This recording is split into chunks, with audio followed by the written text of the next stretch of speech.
Welcome to the kickoff for a campaign to re-elect Jim Hawkins, state representative, your state representative. If you look around the room, Jim does one thing: he brings people together. We all know that. We can see from diverse, whether he used the toxic environment politics today.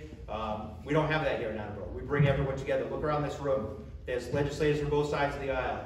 There's organizations that he fights for to help our most vulnerable, our seniors, our veterans, public safety. Every homeless, obviously, is one of his great issues. So I'll get this out of the way. I am one of those from the other side of the aisle. But I've gone and I've spoken at a lot of these events, but none means more to me than this one. Every month for 4 or 5 years, Jim and I get together and we talk coffee. We don't always agree, but we both walk away learning something from each other and an understanding. But what we talk about, we don't talk about Trump, we don't talk about Biden, we talk about the new high school.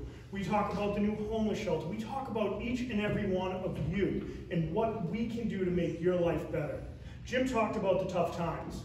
Tough times build tough people, but we need tough leadership.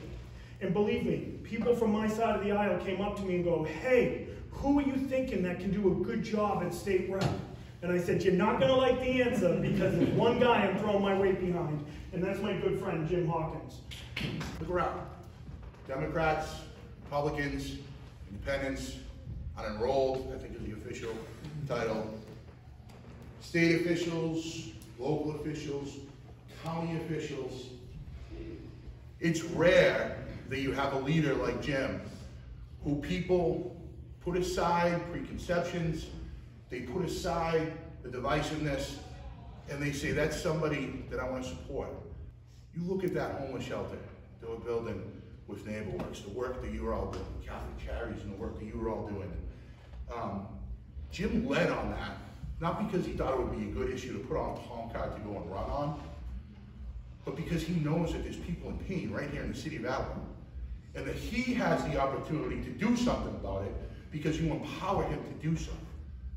When you look at the work that he's doing at the train station, it's not because, yeah, we're going to do it and we're just going to fight for trains because that's what a state rep does. Because he's heard from people that say, you don't understand my quality of life or the fact that I can't get to an appointment or get to work or get to school because we don't have adequate transportation here in Attleboro. That is why Jim works on those issues.